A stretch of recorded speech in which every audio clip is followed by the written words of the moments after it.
Man, it's dark in here, huh? Sun ain't come up yet. Maybe it will come up. Nope. Yeah, it's 5:53. Maybe it will come up while we're making this video. Maybe some people will see the light by the time we're done. Yesterday, man, I went to the store. Me and Dad swapping war stories and stuff. And I go to the store and I'm looking around for parts that I need for the air conditioner and to check out the air conditioner and stuff. And as a dude, this is Cruces, Las Cruces, New Mexico. It's a military town. So get the guy with his Vietnam War vet and big T-shirt, stuff. And we start talking, and he carries his phone. I don't carry a phone. I always tell everybody that. We start swapping war stories, right?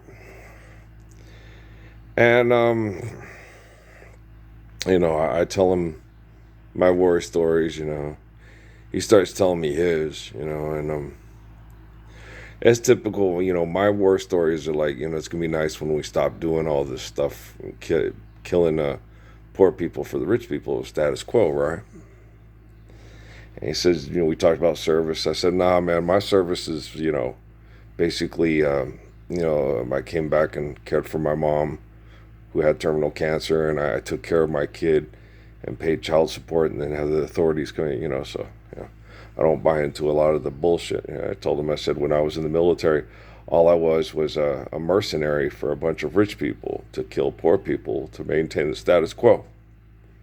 And he flips the story back, well, thanks for your service anyway. I said, well, then, yeah, thank you for taking care of Mom, being a son to Patrick, being a father to Patrick, even though I said, and standing up for poor people, especially when I went to Sierra Vista, standing up for poor Mexicans that were being mass murdered by bad science projects from military scientists and stuff, right? So he said, we keep swapping war stories, though. We keep talking, right?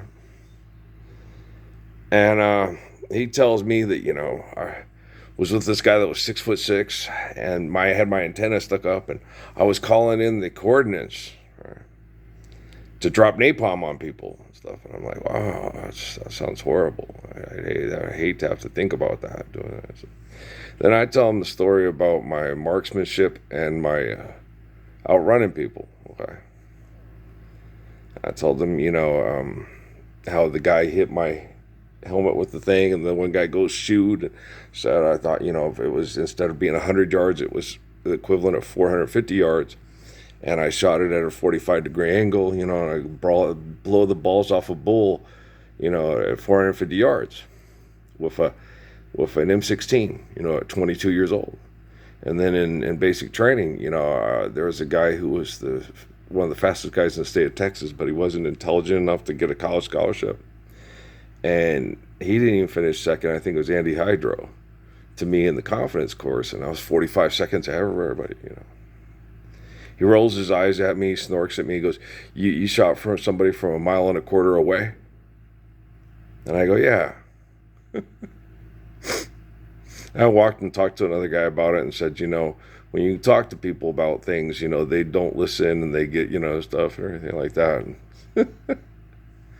I can stand in front of this house, okay, and look down to the Martinez's trailer and see when it's Tuesday, which is the day we put out our garbage cans, where I go check the mail and remember to put out my garbage can to pick up my garbage so it doesn't rot, especially in the summertime. We get flies and shit, right?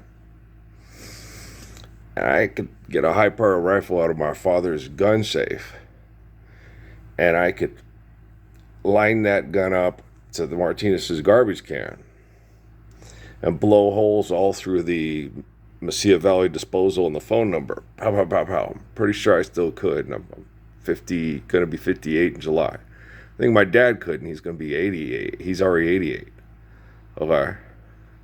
So, if a liar who enjoys killing poor people for rich people was walking down the road with a gun, I'm pretty sure I could blow his balls off and recognize him. Okay, do you understand? Okay.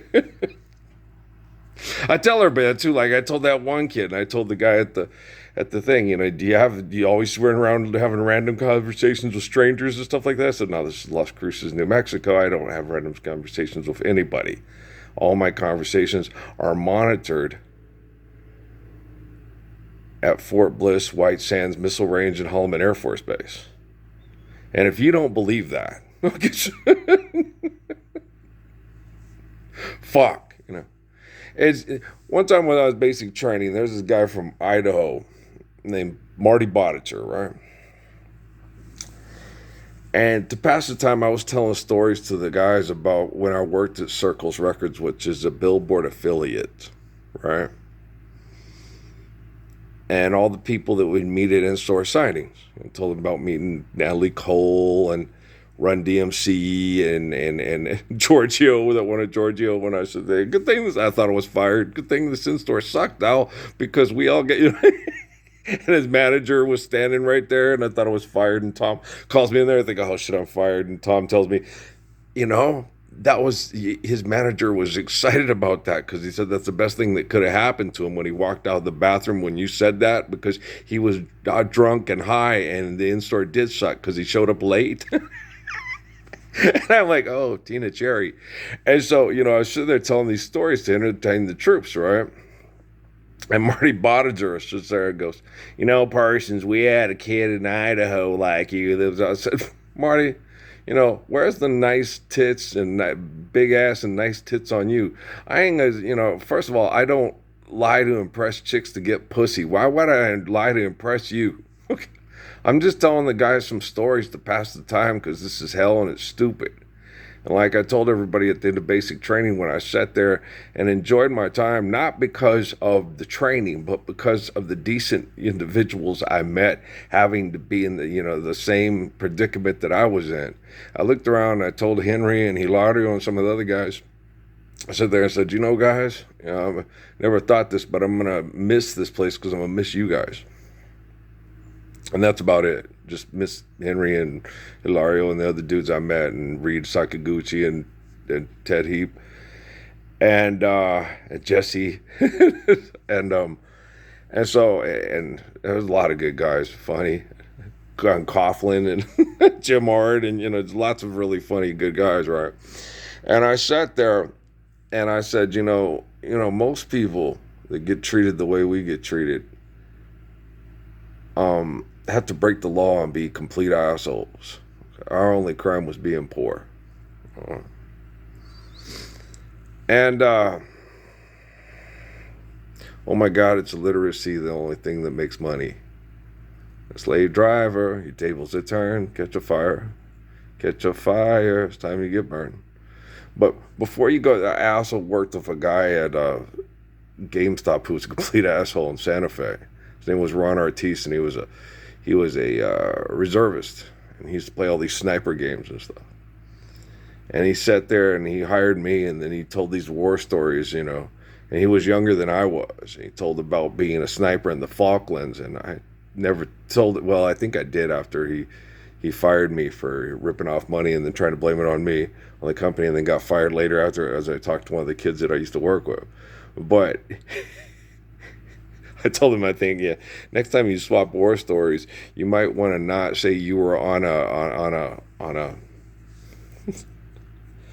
an assignment when, especially when vets that know that you would have had to been 12 years old to be a sniper in the Falklands, you stupid ass, like dumbass. Okay. That happened back when I was in junior high school. That was Ronald Reagan. Falklands was Ronald Reagan. Okay. Ronald Reagan first got into office, and they did the Falklands when I was at Colville Junior High School, and I'm older than you are. Okay. You dumbass. Okay. Like Lavelle, who played basketball at Eastern Michigan in 1984 and didn't know they were the Fighting Huron and said they were the Fighting Eagles. I was like, you didn't play for the same university as George Gervin. You need to stop telling people that. Okay, guys, I love you. It's time to stand up for the Lord's Prayer and stop getting caught with your pants down on camera. All right, guys? Love you very much. All right, peace out.